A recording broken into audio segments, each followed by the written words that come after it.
Сәлеметсіздер ме балалар? Бүгінгі тақырыбымыз электромагниттік тербеліс, тербелістің энергиясы, Томсон формуласы. Осыларды қарастыратын боламыз негізгі. Енді арасында қосымша тақырыптар сабақтың кезінде қосылып отыруы мүмкін. Енді электромагниттік тербеліс дегеніміздің өзіне соған бірінші анықтама беріп алайық. Электромагниттік тербеліс дегеніміз зарядтың, ток күшінің және кернеудің периодты түрде өзгеріп отыруын бұл электромагниттік тербелістер деп қарастырамыз.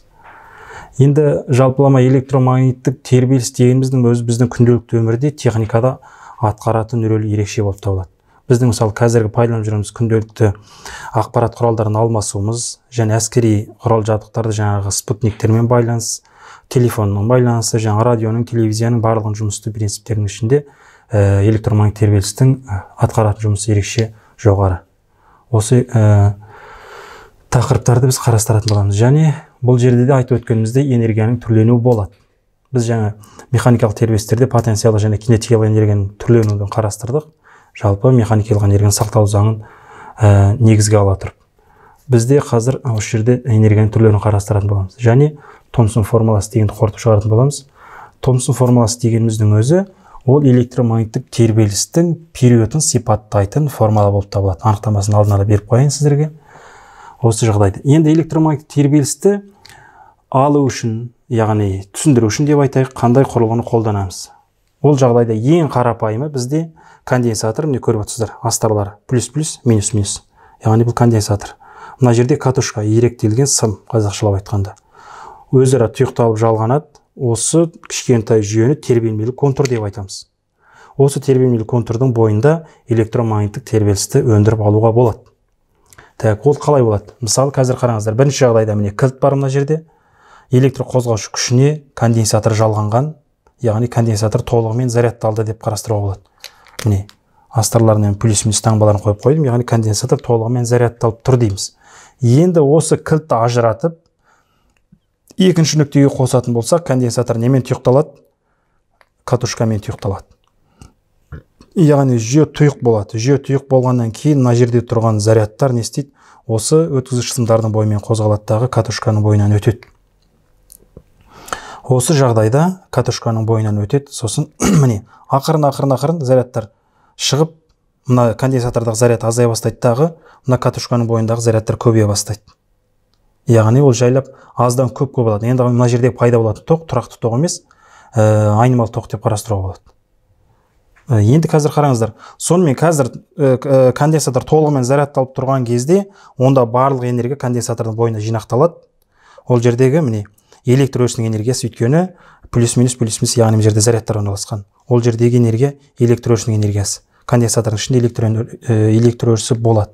Енді кілт екінші жаққа тұйықталғаннан кейін катушканың бойынан зарядтар өте бастайды. Онда мына жерде магнит өрісі пайда болады. Сіздер 8-ші сыныптан білесіздер, магнит өрісін зерттеген кезде, магнит өрісі қайда пайда болады деген кезде, тұрақты магниттердің айналасында пайда болады. Сонымен қатар айнымалы тоқтың айналасында магнит өрісі пайда болады. Міне айтқанымыздай айнымалы магнит өрісі осы катушканың бойында пайда болса, осының айналасында, яғни осы катушканың бойында магнит өрісі туады. Онда мынаның азаюы мынаның артуын келтіріп шығарады. Бағанағы энергияның түрленуі деп айтып отырғанымыздың өзі осы.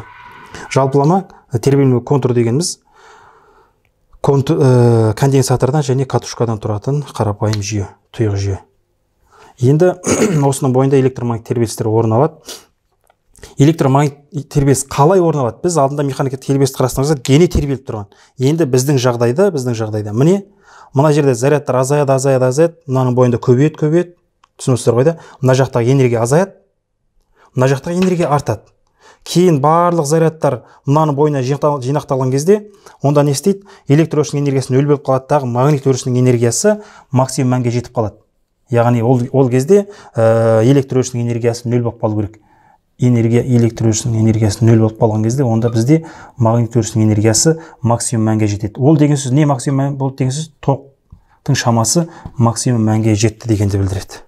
Яғни осы жерде тербеліс болады. Яғни өрістердің арасында тербеліс болады деп қарастырсақ, біресе ана өріс пайда болады, біресе мына өріс пайда болады деген сияқты айтуға болады. Бұл электромагниттік тербеліс жалпы анықтамасы, қысқаша анықтамасы болып табылады. Енді сіздер қараңыздар, біз айтып жатқанымыздың барлығы идеал тербелмелі контур. Ол деген сөз мына өткізгіш сымдардың және катушканың кедергісі нөл болады деп қарастыратын жағдай. Шын мәнінде ол ондай бола бермейді.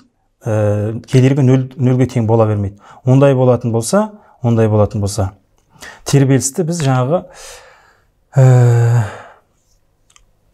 тербелістерді біз еркін тербеліс немесе жаңа еріксіз тербеліс деп айтуымызға болады. Яғни сырттан ешқандай әсері болмайтын болса, тек қана жүйе өзімен өзі жұмыс жасап, яғни осының ішінде алмасулар болып жатса, ол еркін тербеліс болып табылады. Яғни кедергісі жаңағы нөл болған жағдайда бұл жерде энергияның сақталу заңы орындалады.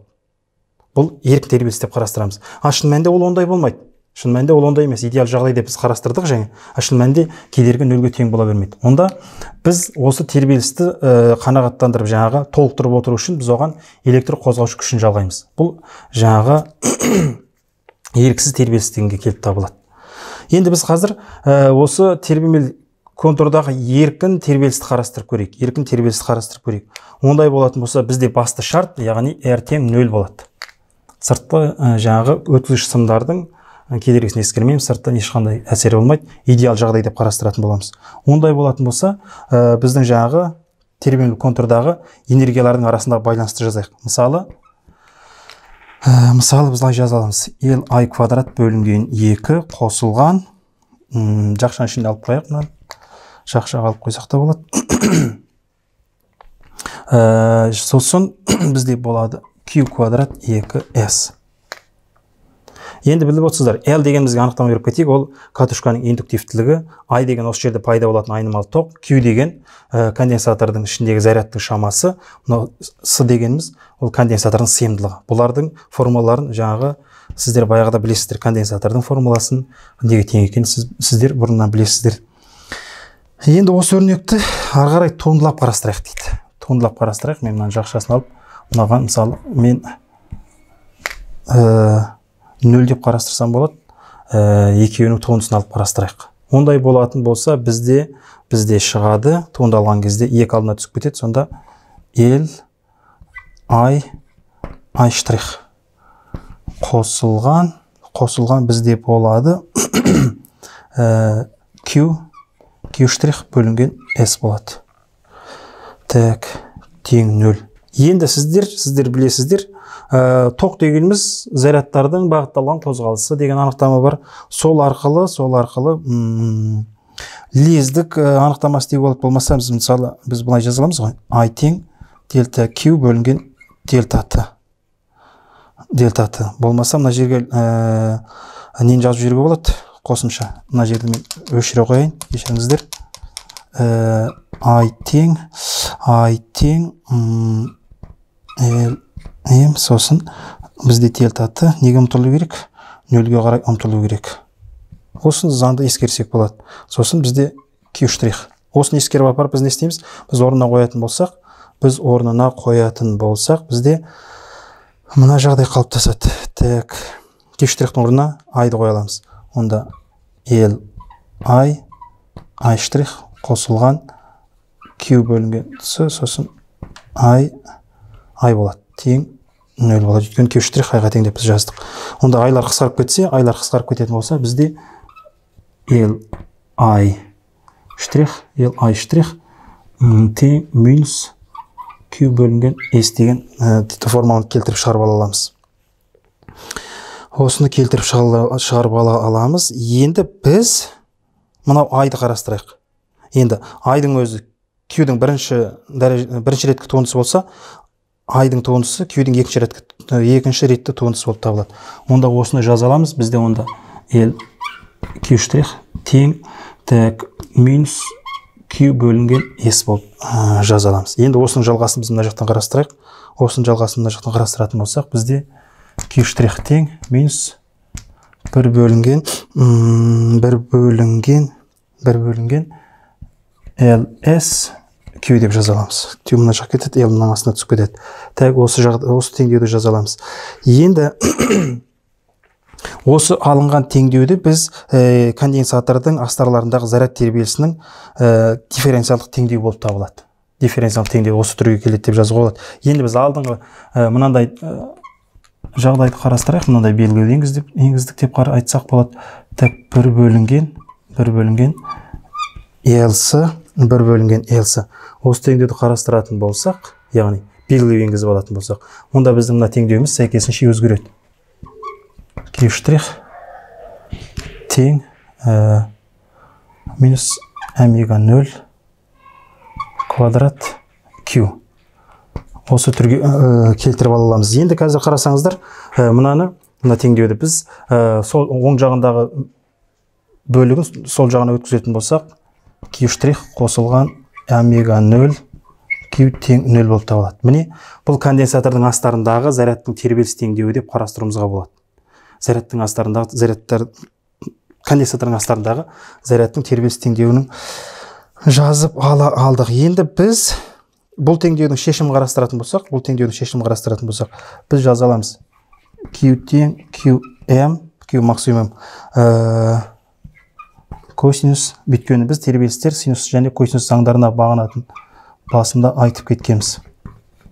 Соған сәйкес біз косинустың формуласын жаза аламыз. Енді болмаса синуспен де жазуға болады бұл теңдеуді қарастырып. Енді біз басында айтып өткеніміздей алдыңғы сағаттарда да қолданып жүрдік. Алдыңғы сағатта бізде Т тең 2π бөлінген омега 0 деген формуланы қолданып жүрміз. Бұл жаңағы период пен циклдік жиіліктің арасындағы байланыс. Енді біз жаңа қандай белгілеу енгіздік?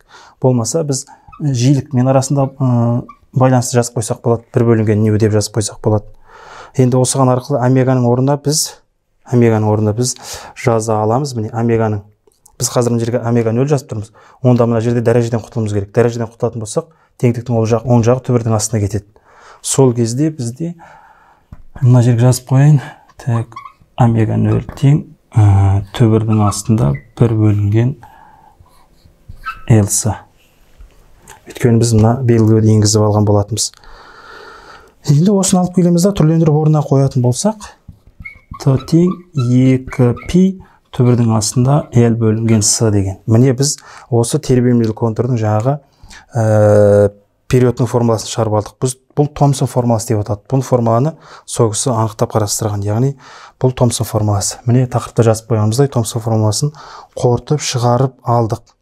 Енді жалпылама біз бағана айттық, энергиялардың арасында өзгеріс болады дедік. Осы энергияның түрленуін қысқаша жазып кетсек.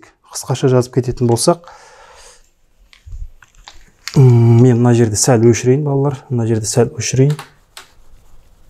Яғни тербеліс конденсатордағы зарядтың катушканың бойына ауысуының әсерінен катушканың бойында магнит өріс пайда болады. Яғни арта бастайды. Ал конденсатордың астарындағы электр өрісі азая бастайды. Яғни осы жердегі энергиялардың өзара алмасу болып табылады. Жалпылама қандай да бір уақыт мезетінде жалпы энергия бар деп қарастыратын болса, қандай да бір уақыт мезетінде ол жаңағы электр өрісінің энергиясы мен магнит өрісінің энергиясының қосындысы болсын дейік. Оны жазатын болсақ, ашып жазатын болсақ, Li квадрат бөлінген 2 қосылған Q квадрат бөлінген 2S. Бұл қандай да бір уақыт мезетінде болып жатыр. Яғни тербелмелі контурда энергияның өзара жайлы осындай болып тұр дейік. Енді біз жаңа айттық, бастапқы мезетте барлық зарядтар конденсатордың бойына жинақталатын кезде, онда барлық энергия ненің бойында болады дегенсіз? Конденсатордың бойында. Онда бұл жүйеде қандай энергия пайда болады? Электр өрісінің энергиясы пайда болады. Онда біз теңдікті жаза аламыз. Так, бізде ол Q max болады. Барлығы энергия электр өрісі, яғни конденсатордың бойына жинақталса, онда ол бізде электр өрісінің энергиясы болады, Q max S болады. Немесе барлық заряд осы конденсатордан шығып, барлығы бірдей катушканың бойына жинақталатын болса, онда магнит өрісі энергиясы максимум мәнге жетеді. Магнит өрісінің энергиясы максимум мәнге жетеді. Ол деген сөз айнымалы ток максимум мәнге жетті дегенді білдіреді. Онда бізде мынандай теңдеу орындалады. Яғни айнымалы ток максимум мән алады. Сонымен барлық энергия катушканың бойына жинақталатынын білдіреді. Жалпылама бүгінгі тақырыбымыз қысқаша, міне керекті формулалар, бастапқыда қолданылатын керекті формулаларды қорытып қарастырып шықтық деп ойлаймын. Мынау энергияның жаңағы арасындағы байланыс, болмаса энергияның түрленуі, мынау қарастырып шығарғанымыз.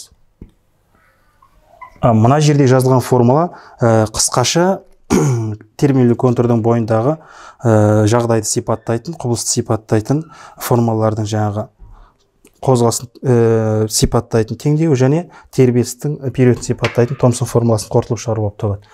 Бүгінгі сабағымыз негізі осымен аяқталды. Қалған жалғасты толықтыратын боламыз. Рахмет назарларыңызға.